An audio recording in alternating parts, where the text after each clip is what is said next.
Good morning. Welcome to Zambia Block Talk Radio Open. We are a bit we lost a little bit of some time because of a technical issue here or there. So we are excited. Another wonderful day and a wonderful show. We have two ladies on the show today. This is huge. Okay, so share with somebody. Tell someone. Miss Becky and Miss Sarah are on the show. Never mind Roger, Nathan, and Francis or Pastor. Just tell everybody, Miss Sarah and Miss Becky on the show. Someone who has a phone. I don't know if you need to reduce the sound or something. We are hearing that thing. Wang, wang. Okay, we go live now with Wezi.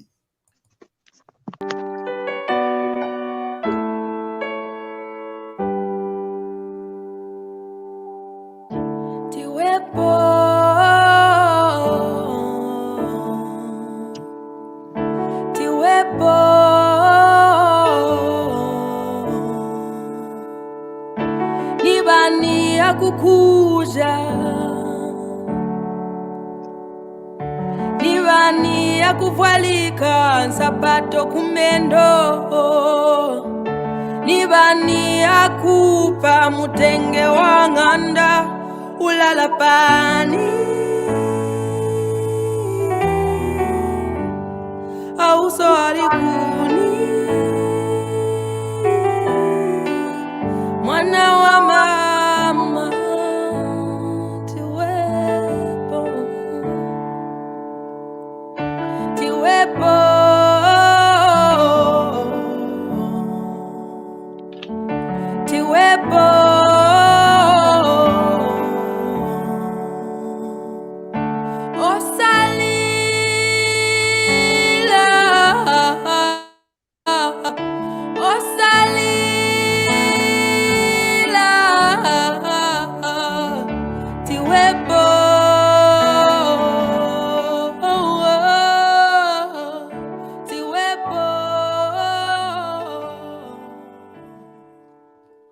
I love the Tumbuka lady with her songs there.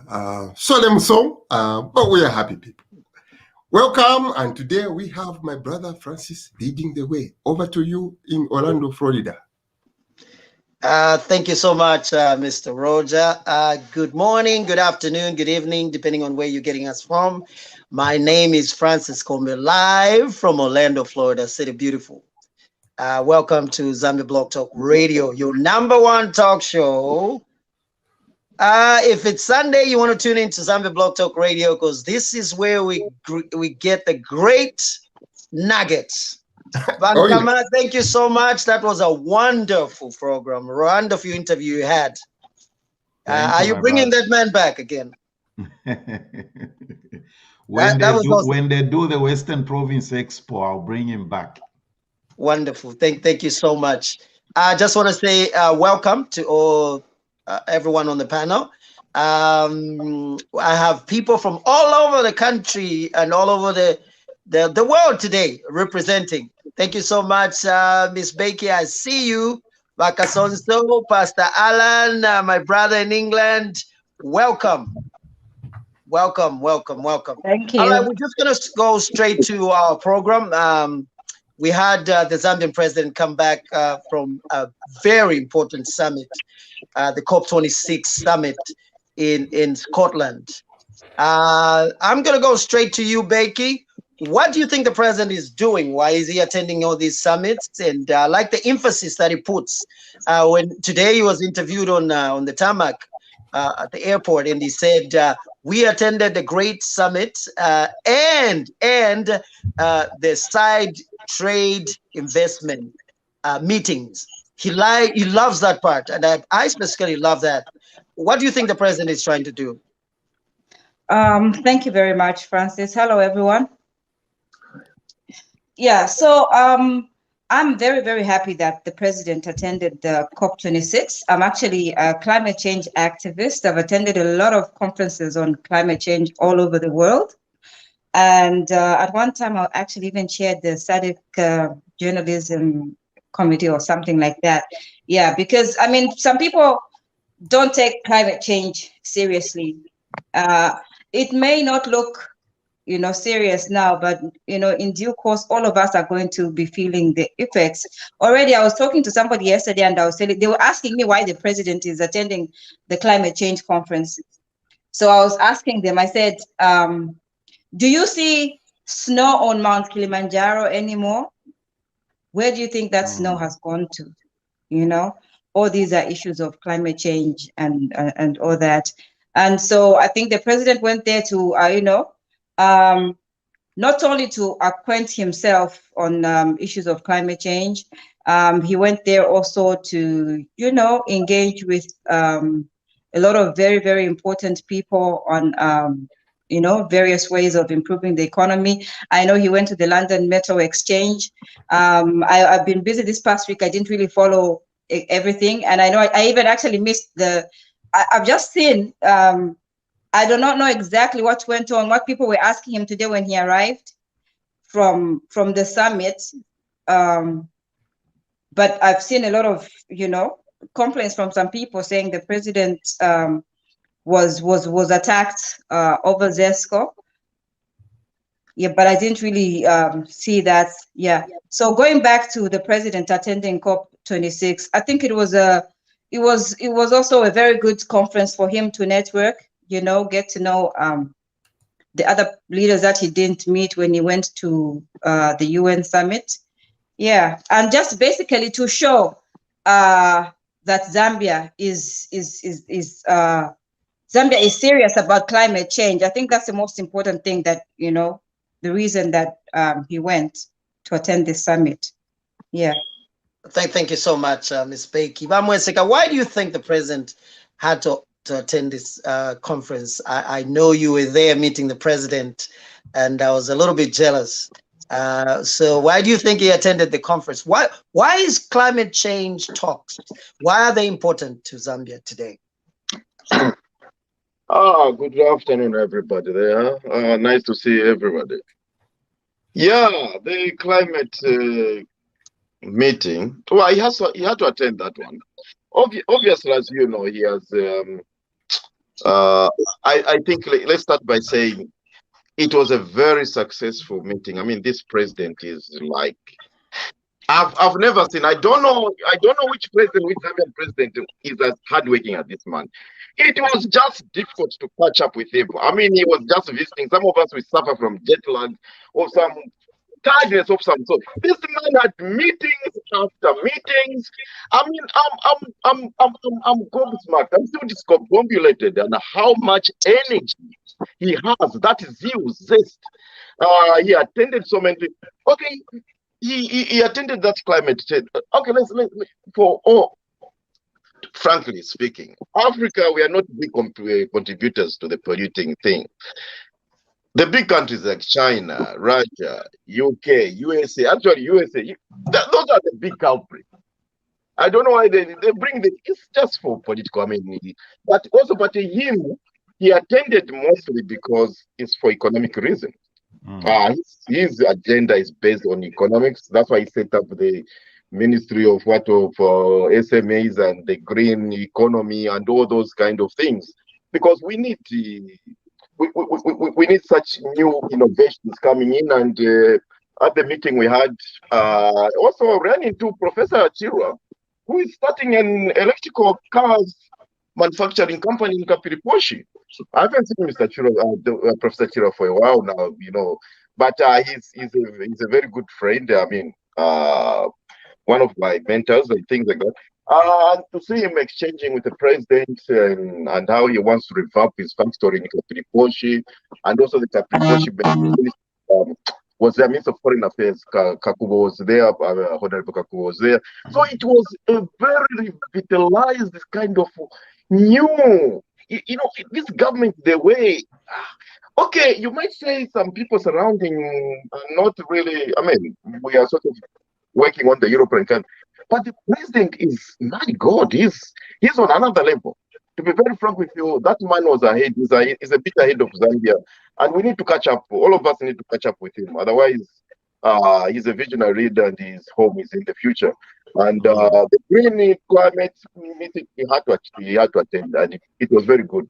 And he even incorporated in the speech to us. Thank you.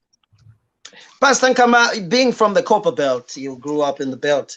How can we benefit from such kind of summits, considering the mines and the pollution in Fulira and Kitwe? There were times when Sentangayafuma, it was just hell down Kitwe. How can we benefit as Zambia? What do you think we should take from such kind of summits? It's important, first of all, for anything, whatever magnitude the issue or item might be, for the citizens to be informed and acquainted with the issue or subject. You see, the reason why Ifintukumu Frida has always perpetuated, even as I was born, grew up, now look at me, I'm an old young man. The pollution has continued to be the way it is. You know what the problem is? It's ignorance of the citizens. The citizens need to be informed. They need to be, and I like what Miss Becky has said, that she's been part of this, what do you call it? The environment issues. When you said that about Becky, I already thought about having a show with you. So we need to talk about, no, it's important. I mean, we don't talk about these things as Zambians. Let's just admit it. Africans, for that matter. Climate change, what is climate change? It's a Western concept. That's the way we look at it. But it's important. And I'm glad, Francis, that you're referring to it and throwing it at me, having born and coming from Ufulira, which is one of the most polluted places in the world. If we may do that. The issue is ignorance or lack of knowledge or information by the residents and citizens of places where pollution is rampant. That's where the problem is. It's basically the same principle with any important issue or matter. Remember 2 weeks ago when I was speaking to Christine about gender-based violence? It's the ignorance of the victims. You talk to raise any subject, it will border or go down to one issue. How much do the people concerned or affected, how knowledgeable are they about the subject? So that's why you have in the parts of the world that we live in, neighborhood, why? Why do the residents or citizens do things like that? Because they know their rights. If you know your rights, nobody's going to run all over you. So that's the number one thing I'll say. Thank you very much. Pastor Alan, what do you think government should do? Should they have rollouts of how Zambians should be knowledgeable on the issues pertaining climate change? You see things like we mentioned, in some of the places in Zambia, the water is polluted. I was just chatting with a friend of mine who is a lecturer in the US. He went to Zambia for the past 18 months. He was in Zambia and he was trying to do samples in the city of water and trying to, he had a problem just to have access to government, because I think that at that time there was the issue of COVID. What should the government do to sensitize? Because I think this is a very important topic. We should move together with the world. We can't just lag behind. What should the government do to make it easy for people to understand how detrimental climate change can be, if not well handled? Pastor Alan, unmute yourself. I think you're muted. Okay. Sorry about that. But like everything else, you can't expect the person that's the beneficiary to be the one that controls things. So in this case, in our case, for a long time, Zambia, when it was ZCCM, who was the major shareholder? It's the government. So they were looking more at the profits than the environment. The same thing with the investors. This is why things like trade unions in this country become, like for instance, in the US, become important. You look like states that have, for instance, mining and other economic activities that produce a lot of pollution, you find that in those areas, trade unions and workers' representation is stronger than a state like Florida. which is not so high on a lot of the pollution issues. Here, there's no unions, there's no whatever people chikare. It's pretty much like Zambia. So we need to strengthen our trade unions and worker representation. How do you strengthen that, and why should they be strengthened? They need to be, like Nathan was saying, being educated, being given the information of the effects on their health. We knew if you have throughout, and it starts from there. If you can see the effect on your own personal health, then you begin to say, why is it that once half the time, 3/4 of the time, they look at, okay, the mining activity and all the pollution that goes with it and all these other things. Then these people, we may begin to say, wait a minute, maybe we shouldn't accept this.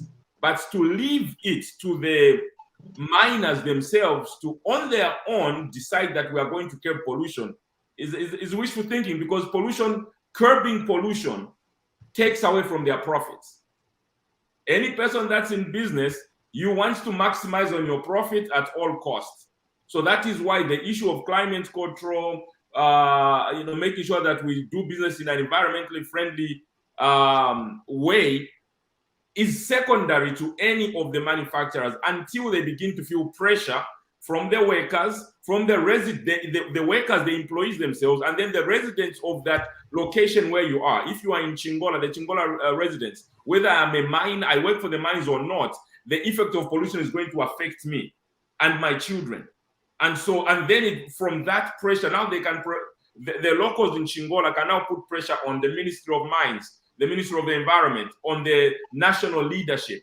But we have to, in Zambia, begin to understand that the number one pressure point must be the local, the ones that are immediately affected.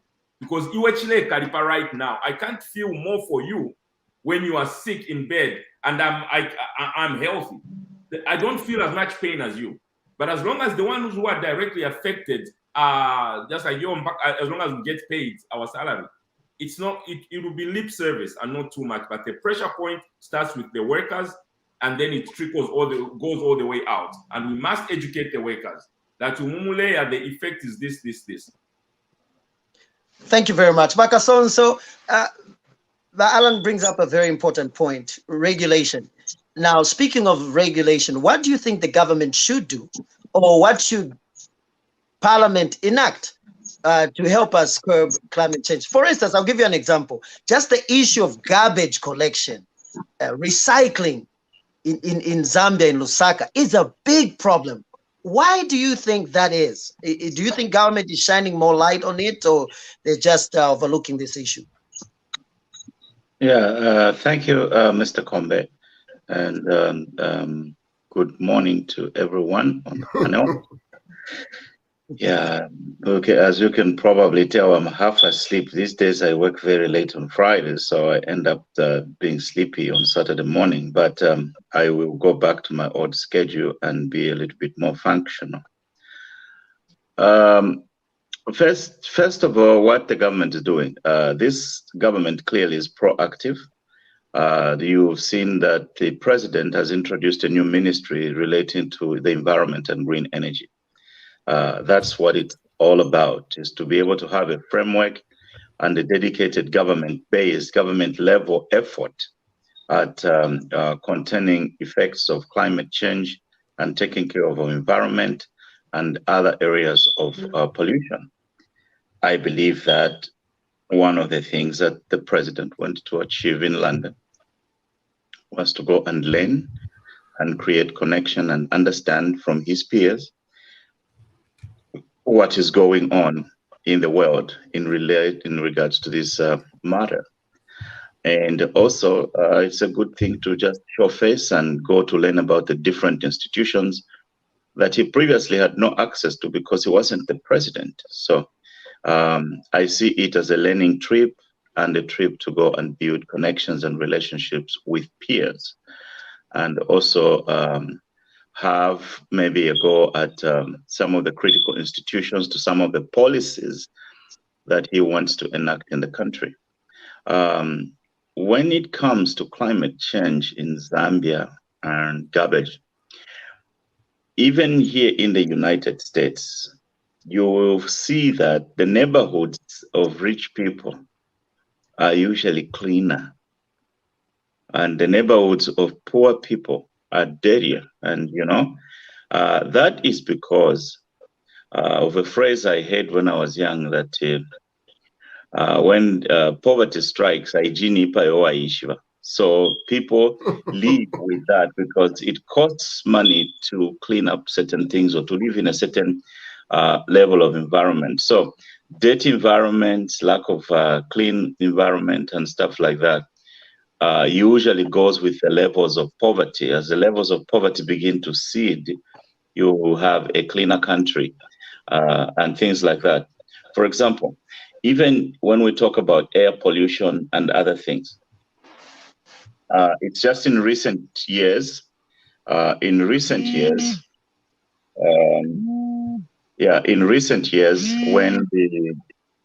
it's just in recent years when we have had efforts made in that.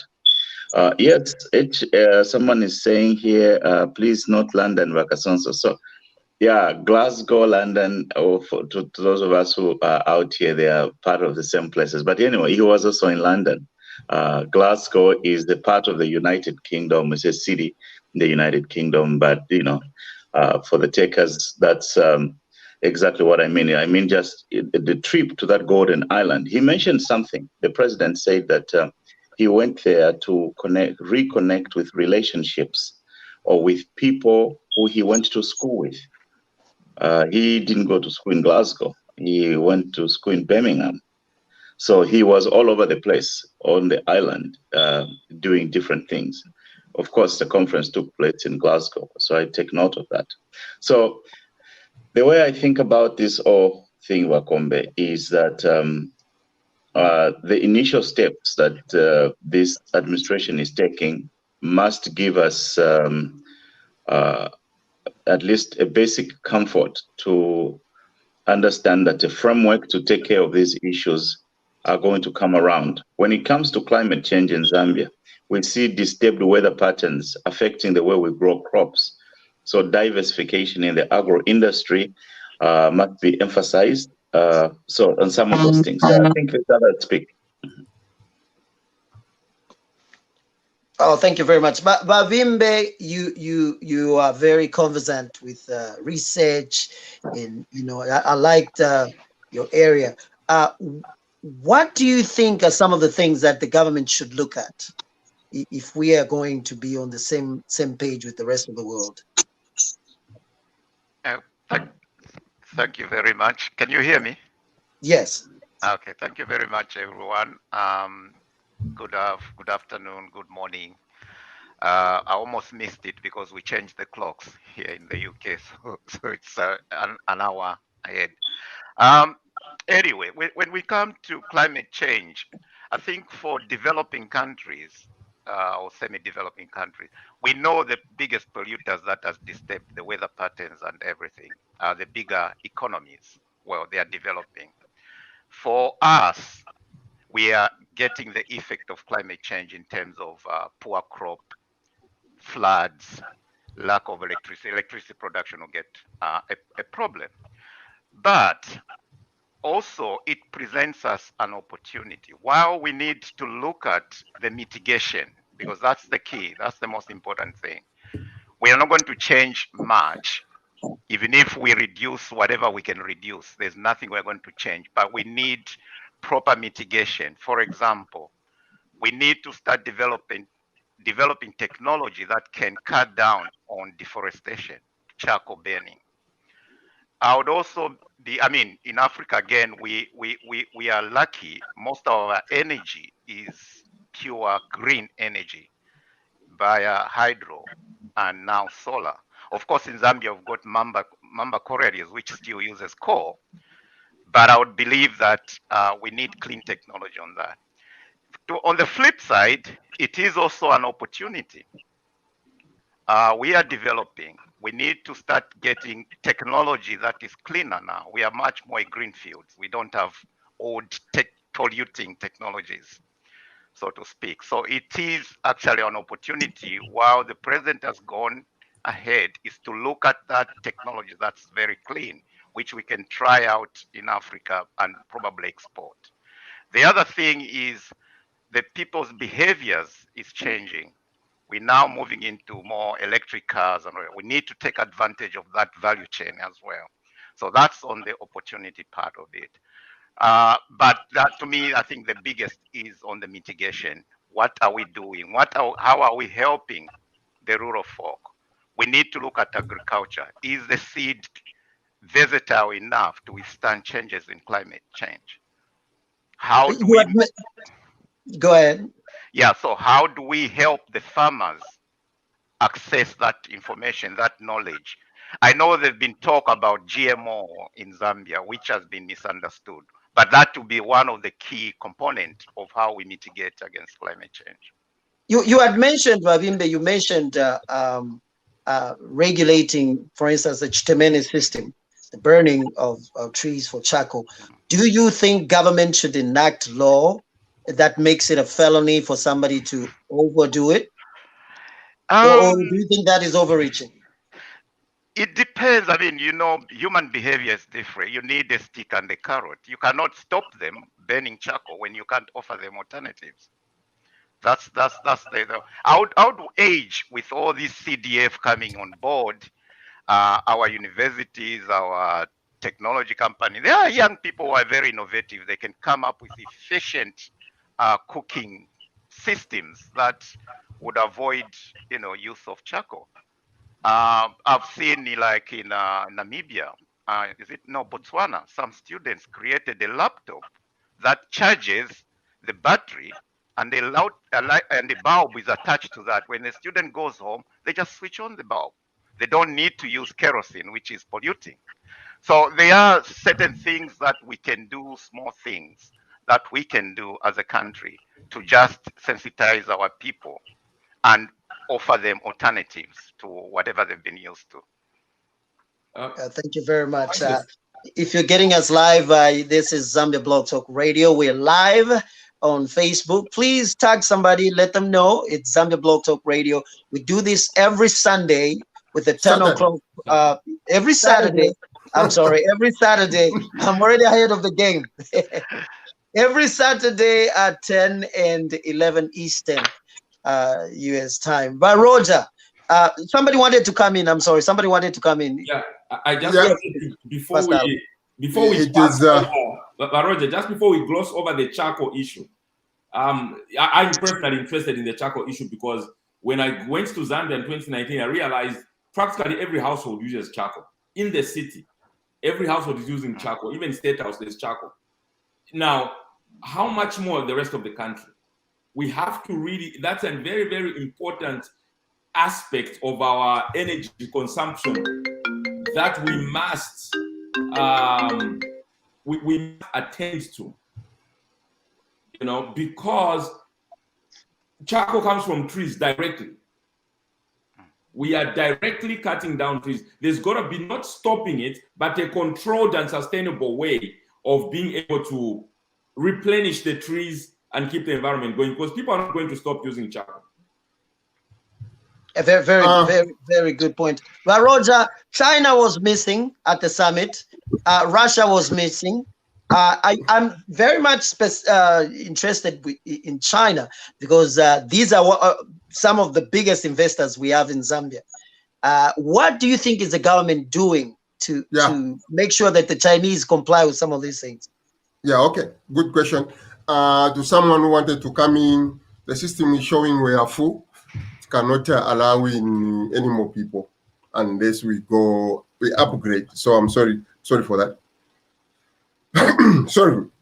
So before we talk about China, the whole conference, when I look at the whole conference, like HH says when he goes to Luapula, he says, when I see water, I see money there. To all of us, I was just waiting to hear the money component. We're coming to that. We're coming to that. Okay. I wanted to, we'll transition to investment. Okay, not the investment, but the money component in the sense of, say, solar, in the development of what you have talked about, to move away from from Chako Babimbe I talked about. Babimbe, I'm always Googling, how do people in the desert cook their food? I'm always doing that. I'm yet to find the answer because there are no trees to begin with in the desert, but there is life. So that is the question I keep asking myself, how people do it. I go to Zambia, I see people cutting trees, Francis, I want to die. Literally, I want to die. The only place with water right now is the Northwestern Province and Western. Why? There are trees there. What common sense do you need to have? Coming to China and Russia, China specifically, the biggest polluter of all things, I think is growing a little bit of an attitude. Knows a lot of people don't like them. We don't like them that much. But I know they will be the center of the argument. Everyone will be talking. Will be, it's like we know the way we talk. When you are saying something, looking somewhere else, but everyone knows you are pointing at this one. So I think that is one thing which scares them. What should we do? Roger, just 1 second. Okay. So that's what should we do? To scare or to warn China. Simple answer is let's stop buying China. That's a simple answer. Is that possible today? That's not possible, Roger. Okay. And let me add something, Roger. Pollution in China is a norm. Those people, when you wake up in the morning, you cannot even see where you're going. Exactly. But those people are able to drive. Exactly. You won't even see any car accidents. They drive, I don't know how they see. So for them, it's a norm. They just don't care. Yeah, it is in the fog. So it may not be in my generation, but the argument should start. China, you don't improve, you are killing all of us, because it is either we tell China to improve or we are all dead. Maybe not in our generation, but our kids will die.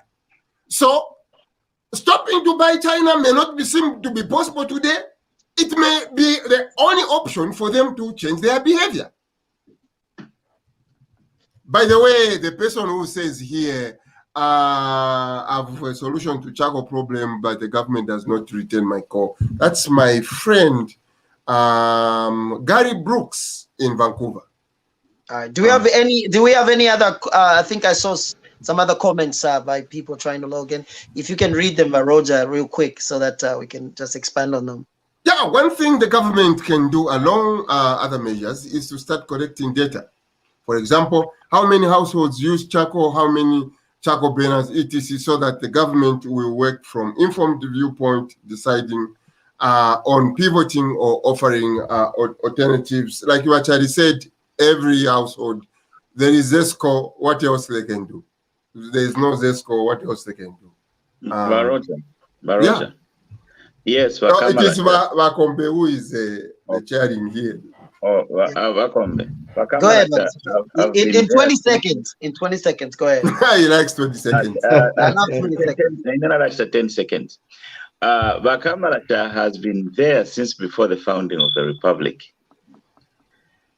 In some areas, they've done some damage, but I think that the bigger threat ni mwaleta ko business yanyu at mukula trade, because they cut down those trees en masse and they leave a footprint bigger than probably Bakamala Shavon Seven Zambia put together. Agreed. So yeah, so we should think about that. When it comes to China, China is can be used for your good purposes. China has readily capacity to invest in your country and come and work with you. What you can't be is just a stupid government that just gives everything to them, but introducing controls that make sure that the local stakeholders are benefiting from Chinese investments. China, yes, polluting the world. India, yes, polluting the world. The United States has been at it for so many years before even these countries started contributing to pollution. So what we have in this situation is these countries protesting their leadership and trying to be aloof and not part of the resolutions made by a greater world. But the world is big. If you don't get along with China, you can get along with other countries. If China doesn't want to get along, other countries will play their part. But I don't want us to protest Chinese products or anything like that. We can use even China to the advantage of our own people. Let's not participate in geopolitics just for the sake of it, but for the benefit of our people. Thank you very much, Wakason. So I slowly, I wanted to say something in 20 seconds. Okay, yeah, the thing is, Zambia really contributing to polluting to this climate change. It's actually laughable. Because let's look at it. First, before we even start thinking about stopping polluting in Zambia, ZESCO is rubbish. Make sure that, I mean, the past 2 days, people were complaining Zambia, they haven't had electricity for 2 days. While the president was at the G26 in this meeting, COP26, people were in darkness. How are they supposed to eat? That's one thing we should also think. If the government is going, they have to sort out the solar energy supply in Zambia. ZESCO must be properly funded, and also we need to invest in solar generation, hydro, that sort of thing. But also we should look at poverty levels. If we look at poverty level, there are people who get their life sustenance from doing charcoal and things like that. That's a. What are we going to ask the people? Stop eating, or are we going to provide? They should provide alternative employment or income generating facilities. But also one thing, the president, you see, to me, I mean, he made a comment this in London, and I had a chuckle about it. Because he was saying, when I see water, I see grass, I see meat, T-bone. We all laugh. But some of us who have been following this conference kind of like, because many people don't know that, okay, those cows are going to produce T-bone and meat. But one thing is forgetting that those cows produce methane, which is 84% more powerful when it comes to trapping heat in the atmosphere. So it's you are reading verse 29 here. So sometimes you see, damn if you do, damn if you don't. But also this economic journey we want to be on has got its own consequences. Most economic progress also has its own climatic conditions which are going to be polluting the atmosphere. So where's the government's priorities? Do we look at economic progress against reducing pollution? That's a question. But even the leaders themselves, it's paradoxical. Whatever he said, they say, we improve the economy has to grow. But what are they using to grow the economy? So that's one thing we should also like. They have this meeting. It's good for economic development. The president was there for economic reasons. As Zambians, we are not contributing that much. Let them sort out these economic issues. ZESCO come, get your game right. Everybody needs to eat every day. And what you should also realize, most of these houses, even if they have got good electricity supply, they have a generator. Most houses in Lusaka, they have a generator. The electricity goes, boom, the generator. And what is it using? Petrol. Pollution still continues. That's how Thank you very much, Mwesteka. Alan, for the past 3 days, we've had load shedding, a lot of blackouts in Lusaka specifically. Do you think the president should run through ZESCO? It should start at ZESCO? Because I like the point that Mwesteka has brought. There hasn't been alternatives to, for instance, to what Bakasonso said and Vavimbe, cutting down of trees, right? You're not giving people alternatives. So you want to stop the cutting down of the trees, but yet ZESCO is failing. So how does the government do this? Should they start with ZESCO? Because I was reading just today that ZESCO was saying this is because of certain problems they had with transformers due to the heavy downpours of rain. So do you think the government should pump in money into ZESCO, or maybe just privatize ZESCO let the government have 49% and let private companies run ZESCO. What do you think? Yeah, when you say privatize ZESCO, I got a little bit scared. But if you say 49%, government still has controlling. Why are you shares. scared? Why are you scared? Because there are certain sectors of the economy, even here in the US, that the government's got to have a hand in.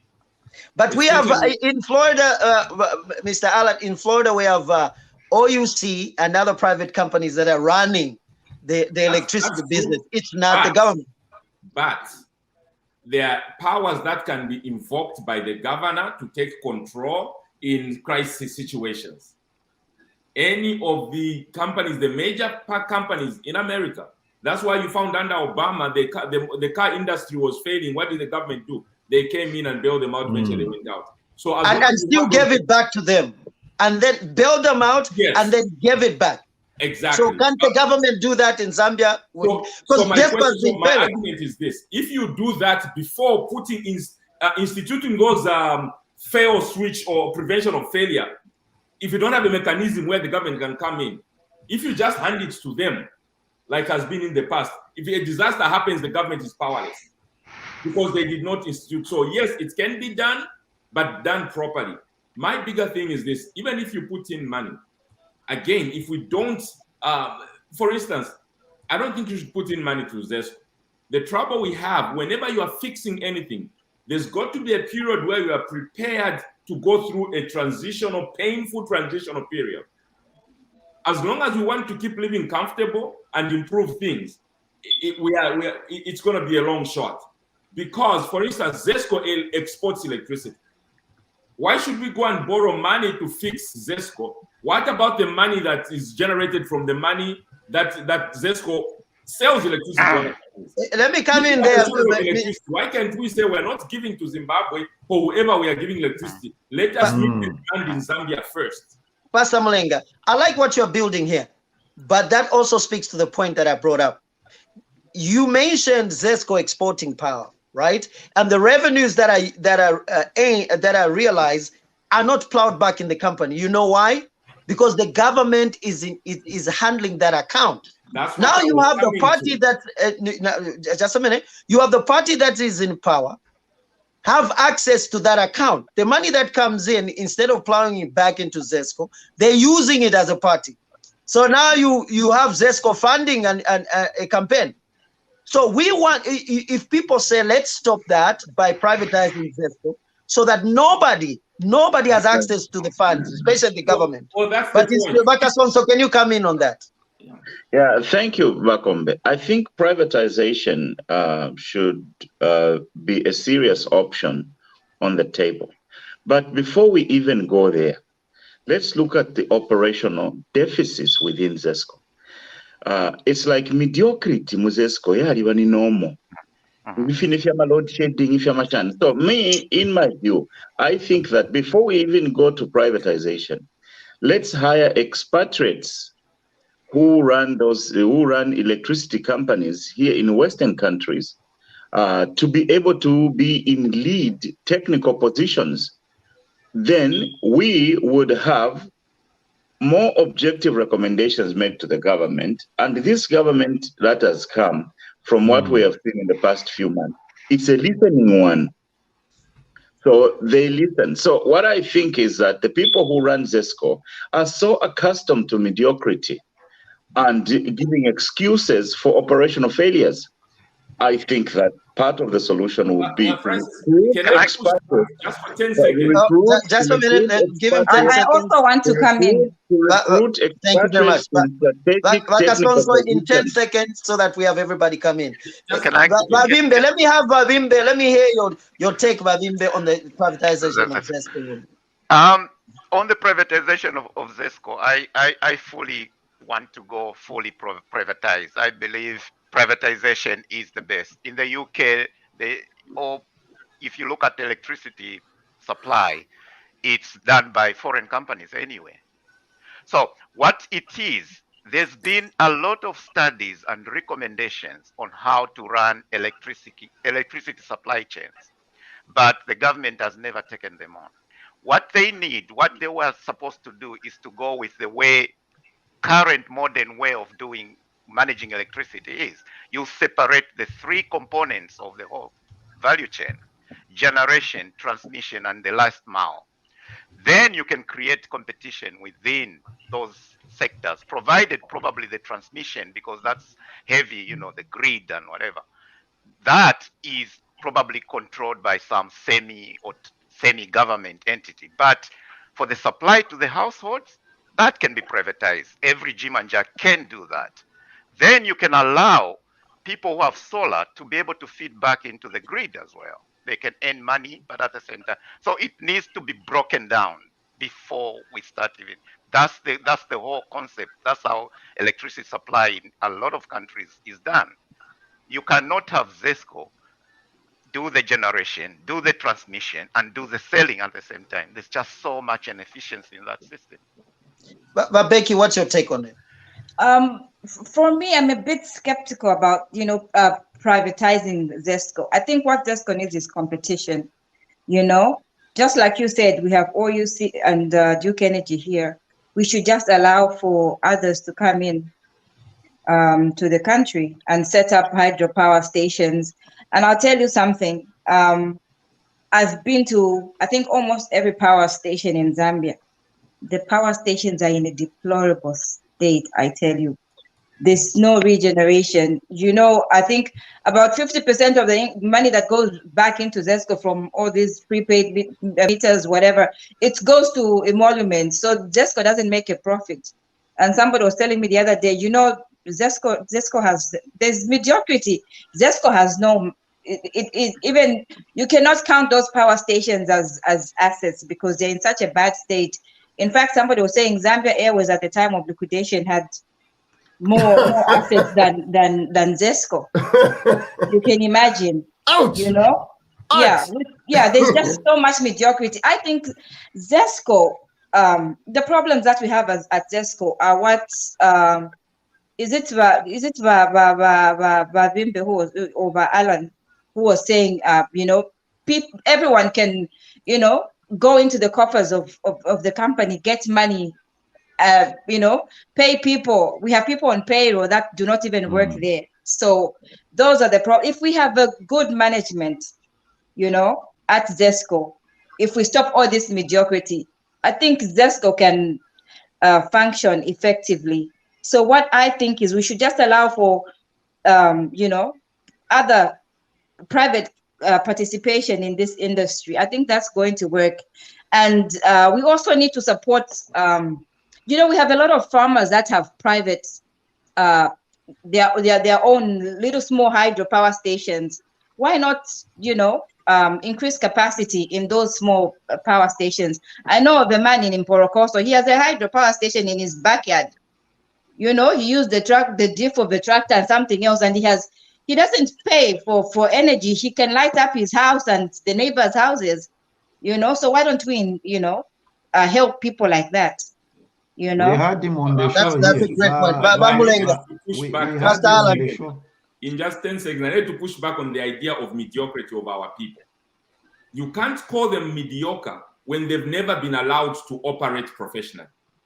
They generate money, politicians come in. They take all the money. They generate money, politicians. Have we ever given them a free hand to operate professionally? Because those same people who go to a different country, work, and things are running. Those same people, they work for a multinational company and they're able to produce profits. The same individuals. We have never had a time in Zambia where the politicians have left their hands off this one, let them function professionally. That's why that's a great point. Pastor Nkama Vamulenga is saying it's a political problem. You being from the mines, again, I'll come back to you. You know what it is when the mines lose business, when there's a load shedding. I know they have systems where if the electricity is lost, it immediately comes out generators. But there are other sectors around the mines that work with the mines that are affected when there's load shedding. What say you? Do you agree with Pastor Mlenga that this is a political problem that we have, that the government is so much involved in ZESCO or something else? The problem we have in Zambia is we think privatization, a foreign company or foreigners should come in and take over a company. Okay? I like the phrase that Becky has used when she says private participation. Why don't you let the Zambians run these things? That's why I didn't agree with the MMD privatization process. Just sold all the companies to foreigners. This is what I always say. I don't know how many people realize this. Do you know who the general manager of ShopRite is? You know the general manager of ShopRite, Vakasonso. He used to work for NIEC. How do you explain that? So imomo ashtisha mastolo ZCBC NIEC mwaiseni shop you mwachinja lebo pado from mwaiseni to ShopRite at privatization. And the same people running NIEC are running ShopRite. What kind of reasoning is that? You see, the problem we have, Vakombe, I'm answering your question from a different angle, is we think privatization is bringing the Chinese, the South Africans to run these things. No. You see, I'm going to emphasize the point about Becky Babomfeshe, private privatization, private participation of the citizens of Zambia. The question I always ask is, why did the Kabwe mine fail? The management buyout of Kabwe mine fell. Maybe I need to do an investigation on that. Because you okay, we have feedback. Someone. I like the points that have been brought up. But Roger, can you read what Elliot Munsanje has written? I think it's very, it's a very big point. Solar energy is key, he says. Great discussion. Center in Mfulira, but the mine should be controlled through taxation. There is issue of lead poisoning in my town, Kabwe. All these issues need to be addressed. So, can I just add what Wankama said? Yeah, when we talk about privatization, we don't mean per se foreigners. What I mean is government shouldn't run business, full stop. Whoever runs the business has to be private sector. I think government should just provide. There is a success story of CEC. It's one of the companies that was privatized from as a power division, but it was well run, and it was one of the success. So it is possible, but the problem is how does the government want to get involved into running stuff? That's where I have a problem. Governments all over the world are not very good at creating wealth. Yeah. Bakombe, very quickly, the person that Babeki referred to in Mporokoso, who was a private, who was a power generation thing, we've had him on Zambia Block Talk Radio. He highlighted the issues. He tried to reach out, maybe with this new Dawn government, we need to reintroduce Vachileshe to the new government. Chileshe can produce power that can supply the whole of Mporokoso. Why don't we do that? You know? Very good point. But Roger, there has been over-dependence on hydro power. Why hasn't the government promoted solar and other forms of energy in Zambia? Why do you think we are so much dependent on hydropower? Because this is where the problem is mushrooming from. And sorry, Rakumban, just to add on, this dependency on hydro electric power is going to cause us problems in the future because of climate change. Weather patterns are changing. Yeah. So we really need to invest in other forms of energy. Yeah. With I had a discussion yesterday, Dr. Mbewe in Zambia. Hydroelectric. It was built by the British when we were 1 million people in Zambia. The same infrastructure we're expecting to perform with 20 million. We are approaching 20 million. With a few which have been added on. So I guess to the question, I think even in the most dysfunctional government, the Lungus, on that one, they were pushing people, come with solar.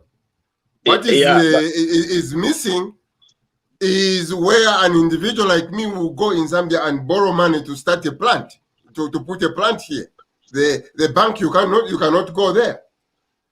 And some of these are the discussion we are having in diaspora. Every province should have a solar plant. How do we raise money that we put a solar plant in every province? It calls for us to again, sorry, Makombe, that is where the problem is. Wherever we are saying, the question is, what should government do? Just know that is where the problem is.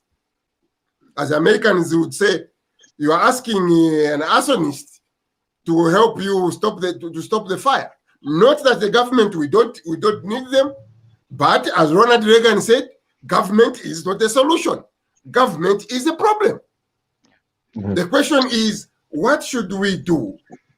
Especially the members of diaspora. The problem starting to put a plant in every province. Let's have a plant in every province of solar power. Just a minute. Just a minute. It's a very valid point. It's a valid point. Pastor Mlenga, I'll give you the floor. Let me just pitch up the question. That's a very solid point that Rogers brought here. We talked about overdependence on hydro. The president has talked about cooperatives, and he's always meeting with foreign entities to discuss investment. Like he said today when he landed, he said, I attended the investment meeting. Should the president encourage local investors, even people in the diaspora that want to form up companies? He's told us to form cooperatives, Roger. Should he now start having summits or even high-level meetings with Zambians who want to invest in some of these issues? We have the ZESCO issue, over dependence on hydro, the government overreaching, controlling ZESCO accounts. Let's talk investments now. Very quickly, I don't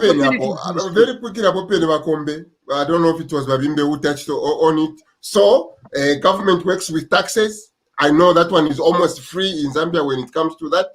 In Canada here, you have a matching fund. Government should put up a matching fund. You come up with $1, I'll put $1 there. You put a solar system of some sort. There is a lot of things government can do. And there are a lot of jobs, by the way, we can create by kids being the technicians. Even ourselves is starting to figure out, how can I make a solar cell? How is it made? There's a lot of jobs to be created there. Yeah, but Roger. But Alan, there's a somebody here who has written. They've said the question should Batoka Gorge hydro project hydro project, or should funding be diverted to solar power? Batoka is almost complete. My response to that is yes. What you need is a mix of energy producers. That's why the separation of these entities is key. If you have a mix of producers, they can be hydro, they can be solar, they can be thermal, whatever, wind, but each one has to sell at a competitive price to the distributors. That's the key. It's the playing field that is at the moment wrong. If that structure is done, then we don't need to worry about what is it, hydro versus solar or whatever. You just need a mix. That's all. Is this, Bamulenga? Is this a management problem on the part of government? No. Have they failed to run ZESCO? When you say run, in theory, government does not run ZESCO, it's individuals. It's interfering. It's government. Actually, no, I wouldn't even want to say government. It's the politicians taking their hands out of these operations. One of the reasons why you're agreeing that they run ZESCO. Yes. Right? But I want to make a distinction between our competent professionals who, if left alone, can run these things profitably. I don't want to throw everybody under the bus and let's just go to ZESCO, fire everybody, even people who've never been given a chance to run the thing professionally. I wanted to make that distinction. But here's the thing. The trouble we have is that even government should be facilitator of even private sector joining some of these sectors that are important. But in Zambia, the politicians have been the one who have stopped certain projects because you don't really support us. If you put this rail line or you do this project and it works, now we are going to be funding the opposition. So we stop you, no matter how innovative or how good that thing is. So we've got to also, with the new government, figure out a way of letting innovation and some of these businesses go forward, whether you support my party or not. If it's good for the nation, if it's going to create jobs, go ahead, do business. You don't have to stop because let me just add one point. Yeah, go ahead, Bamusek. Yeah, we are going to spend the whole day just going round. Now, you know, there's a lot of interference. Those who are not speaking, they can mute it temporarily. You know, we are having a lot of interferences. If those who are not speaking, they can mute and then speak on it. Okay. First of all, why we are failing in Zambia is bad governance. That's the first thing. We should know that they have been running this very incompetently. If you look, there have been political appointees. No, even those political appointees were cadres, you see, and those listen to the leaders. So that's one problem. Second, if you listen to all this meeting which has been going on, there's one thing, there's two letters which have been common. They can call it whatever. There's the PPP. PPP, the first one is public-private partnership, public-private investment. But it all involves public and private. This is the future. The government, we should not rely on the government to provide for the energy sufficiency in our country. No, it has to be PP. Throughout the conference, it was through PP. Secondly, we talk about diversification of the economy. Even the diversification of energy should be there. That's the most important thing. We are so dependent on charcoal and hydro. The government should find new ways, encourage innovation. How many of you saw I was in Shoma somewhere in Southern Province, a boy actually was generating energy from fecal matter. And is currently being patented for that. That was last week or 2 weeks ago. I don't know that you saw it. It was in the news. This young boy is using fecal matter, how he came across it. Those things we need to encourage such new innovations which these young people are coming with. When we were going, we used to have jets. I don't know how powerful it is. I used to represent my school for 3 years running. We saw new things, young people finding solutions to these problems. So if you look at it, how that boy in the village came up from the pit right in, is actually generating electricity for the house. I think it's something needs, and I like the mayor who is helping the boy to patent that innovation, his discovery. So that's where. So we are just going around. It's through bad governments, public partnership, and the diversification of energy. That's all. Energy is done. Pollution. Thank you very much, Mr. Mwese. Can I just add one thing quickly? Go ahead. What Bernard has said is true as well. I'll give you an example. I'm not going to name the country. There used to be a country in Africa. There is a country in Africa which actually stifled the electricity supply market because them politicians were the ones supplying generators. That is normally what politicians do. They create a crisis so that they can make money. An example in Zambia is why not capitalize in Den, for example. Why? Because politicians have got trucks to bring in finished products, oil products. That is one of the killing problems in Africa. Deregulation is a key thing that we need to do. So there are structural issues within our economies that we need to deal with first before we start bringing in all this. I can go and set up a power plant, say, for example, in solar. But where am I going to sell that electricity? At what cost? So we need to sort out all those kind of things before we start even thinking how we can come in, how other people can come in. I know the government has said they want people to invest in that energy, but we need to deregulate the market first. Thank you so much. But Sarah in Chicago, what is your take on this? I'm in Seattle. Untitled, I'm so sorry. Please forgive me. No, it's okay. I can be all over. Yeah, for me, I'm kind of just listening, but you've already said a lot of things about it, and what you're saying is true. The government is too much, it's a cash cow that, like Pastor Nkama is saying on the text with me. They always interfere with the going of the ZESCO. Like during Manawasa, if those who were there, I'm sure all of us were there during Manawasa, but others maybe they were young. We saw how ZESCO was performing. It was performing very well, We used to have electricity, Mletamba TV. This time you pay for DSTV. I don't know how many times you're going to watch the movies. It's like you're just throwing your money into DSTV because 48 hours load shedding, honestly. So government, politicians in Zambia, they don't care about the welfare of the people. You can fight, you can say what, but look, even at parliament, the way they discuss issues, it's like they're just playing, So it's very, very saddening that we have people who want to be in government and they don't care about the people. All they care about is mansions, building their own castles, So it's very sad. I wish we could have people that can care for the people of Zambia. And I just pray for Mr. Hakainde Hichilema that he's going to do a good job. Thank you. Thank you, Basera.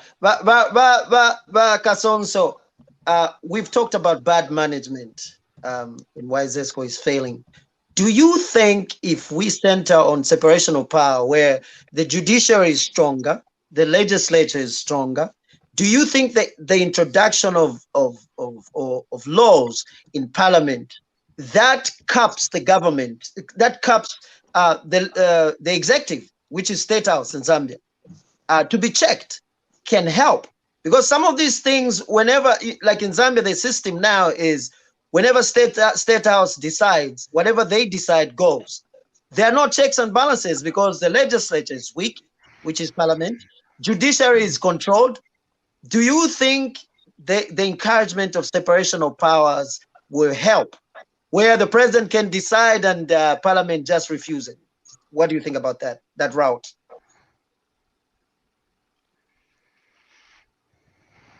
Bakasonso. I'm on mute. Okay, good. I'll come back. Yeah, so I think I agree with you that the autonomy and separation of powers could help to some degree. Yeah, but you see, in political government, people don't follow institutions. People follow people. So one of the things we have to raise is the quality and the competence of the people who lead us.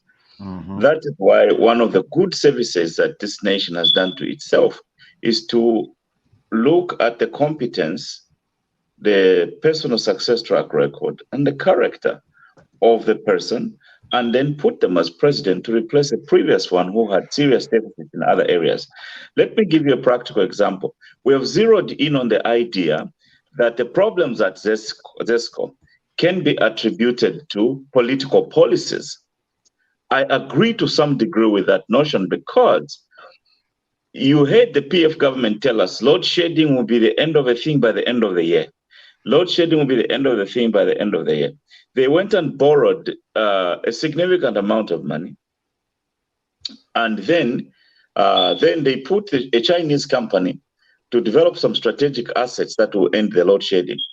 And that company has failed to meet those deadlines because they brought equipment that was ill-equipped for what the government was trying to achieve. But nishwena politician ba PF bali nyokola mukali ama change ma signing fees na mashani na ma exaggeration ya bond and things like that. So there's a degree to which the politics adversely affect the running of the Zambia Electricity Company Corporation. So, and then they go and give that contract to a company that has never developed any hydro thing on the continent of Africa. The people who build those, we know them, are UK and South African companies. They have built them from Cape to Cairo and from Dakar to Djibouti. And they bypassed all of those that build those type of infrastructures They go and pick a Chinese company, and the Chinese company brings equipment that was ill-equipped for that fort. So now who are we going to go back to? It is the professionals, the technical professionals, who are kind of gagged and they cannot speak properly what is the cause of the load shedding for two months. It's because the infrastructure that they invested in, the company that they invested in, that has not had proven capacity on the continent of Africa to develop such things. They probably brought equipment that you can use in the Yangtze in China. And in Zambia, it can't function on our things. So I agree that the political influence on the running is a handicapping factor. But I would also not want to dispel out the technical and professional aspect of it. Someone here just mentioned that we use most of the power stations use substandard equipment. Again, we are looking at the lack of investment into the ZESCO. Again, that falls on the side of the politicians. And then if the people are using those substandard equipment, then they are not technically savvy. They are not up to date in terms of their skill levels of the type of equipment that can run this grid efficiently and effectively. So it's a bit of a two-edged sword. The politicians put the bar very low, and the technical competence of the professionals is also low in that regard, because they are using outdated equipment. So here's how we resolve it. Namuingira mukapoto nomba kuli bali wa bantu. Mumusunkirya ideas. Kulokwa ile kuma London aleta ma businessmen. Zambia actually generate a indigenous business portfolio. I agree with Bankama on one point he made, that what the Chiluba government did, I've always made this point for the last maybe several years. What the Chiluba government did was not privatization. What they actually did was externalization of resources and capital assets to foreign firms. But privatization starts with the citizens. Yes. Where you move the running of the enterprises, you move the running of ZESCO to indigenous Zambians at a profit. The entrepreneurs in our country, we have always had them since the founding of the Republic, who can diversify in multiple portfolios. You go to Nigeria, Dangote is in cement, you find he's also in agriculture, he's in something else. Now he also wants to be in football, owning a football club in England. So businessmen can diversify, and we can pick people who have been successful in different areas to be co-investors in the power grid. But I am most certain that as we remove the ZESCO board, we remove people who are running ZESCO, we revisit that bond that they've borrowed, which is on the shoulders of ZESCO, and we renew some of the operational logistics within ZESCO, and make some board decisions on investments in the latest equipment. We can improve our hydro power grid. I am against all of you for backing solar panels, and for this one reason.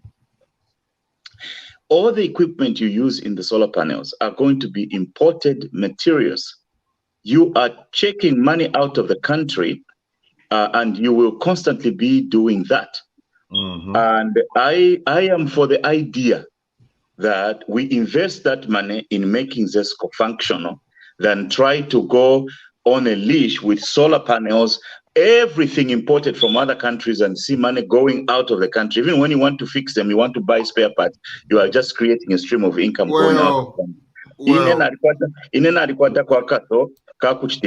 On imports only. So very, very quickly, we change the subject here. Ave show has been kicked out here. I don't know what has happened. There he comes. We're going to conclude. Miss B, hold on, Musho. Miss B said climate change, water is running away out. We know we are getting less and less water. And when we talk about ZESCO, we are talking about Kariba. In the long run, that is a non-starter. We also said, the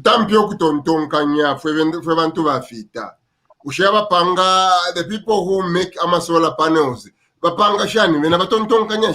is really wrong with us? Anyway, let's move away from that topic. Hello, Baroja, Then- sorry. You know, Yeah. Baroja, Mumone, apatuli, not even the whole country is connected to the national grid.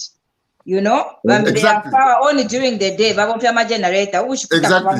Zambezi, Yes, there is Zambezi, for there's instance. there. There is You No, know? there is no shan.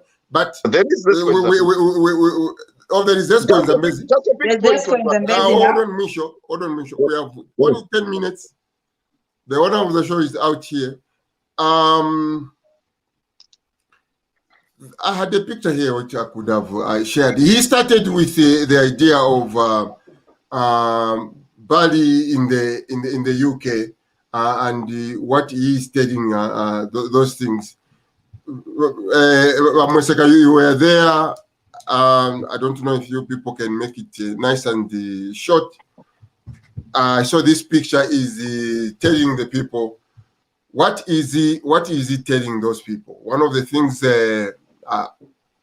my messed up mind said is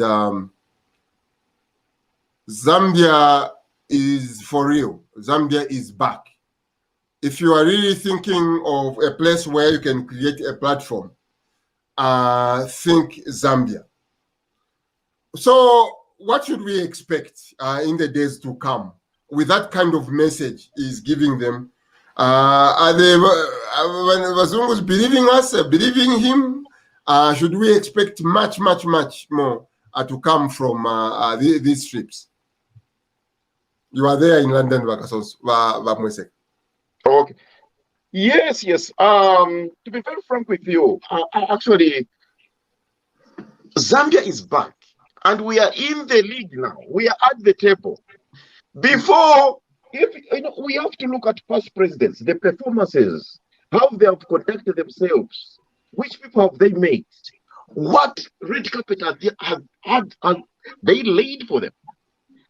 I was shocked that this president, the way he was received, he has been making speeches, meeting important people, powerful people.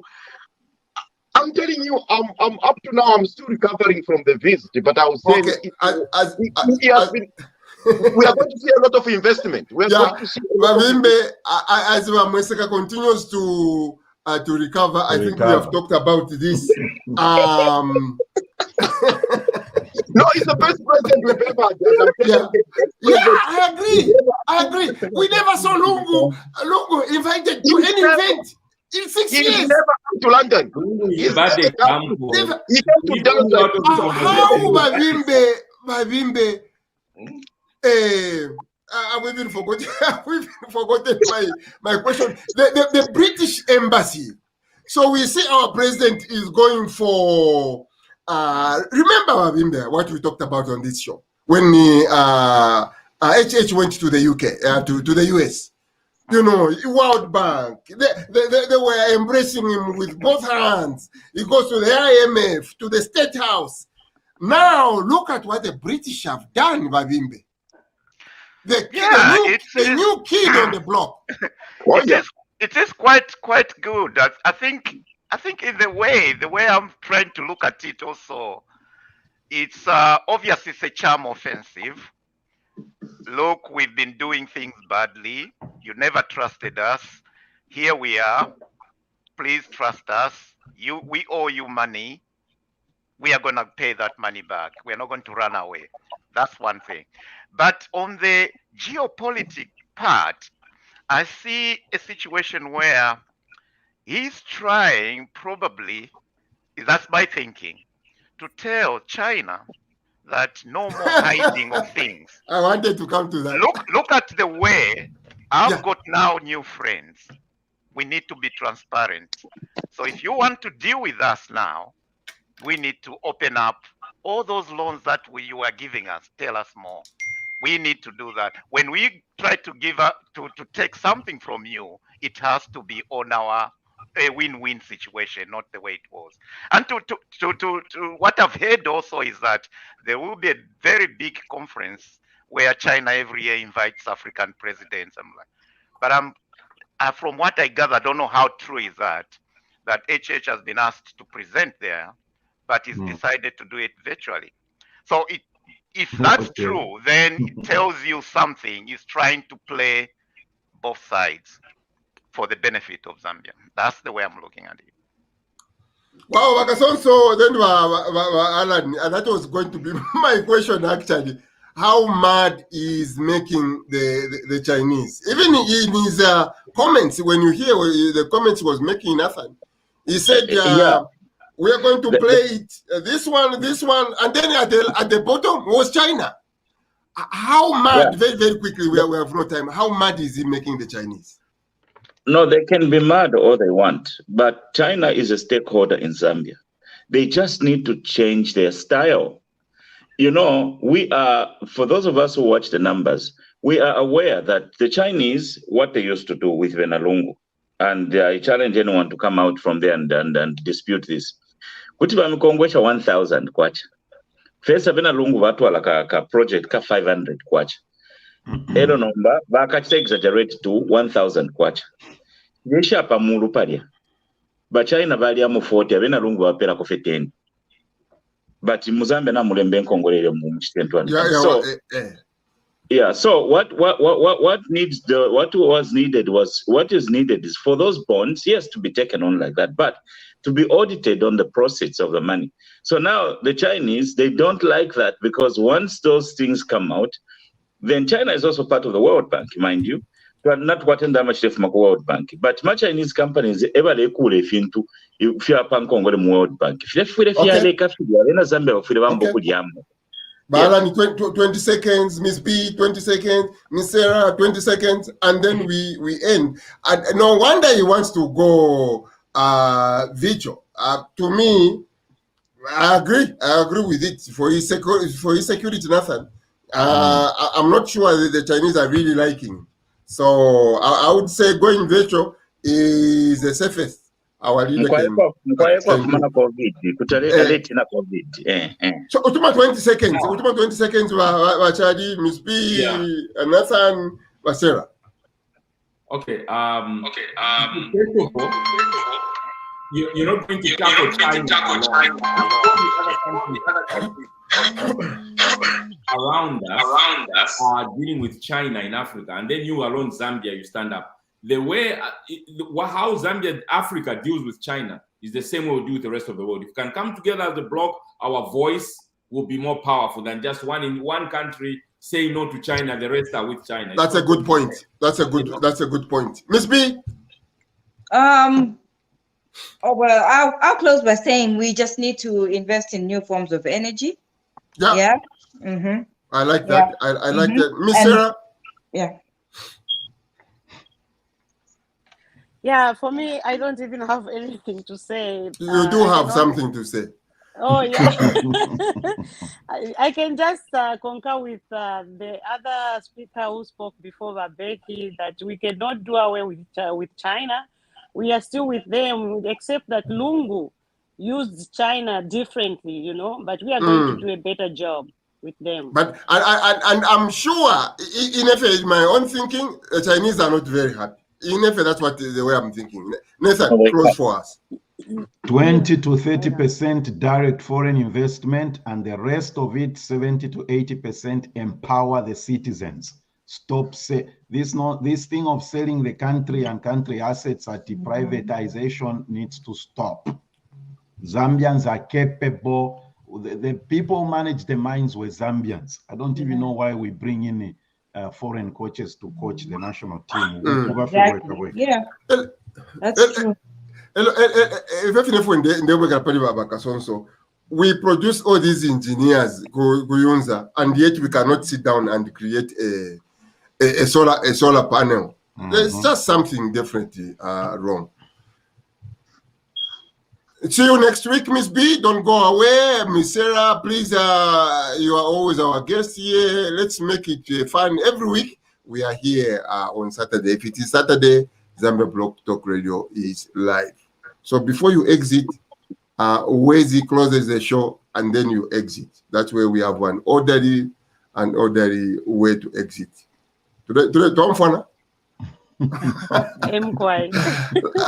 Wonderful, everyone. Good to see you. Thank you. Thank you.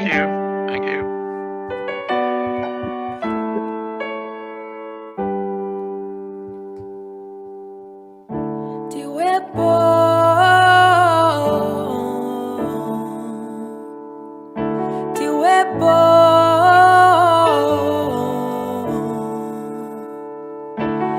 Nibani akukuja, nibani akuvalika sapato kumendo, nibani akupa mutenge wa ng'anda ulala pani, auso alikuni mwana wa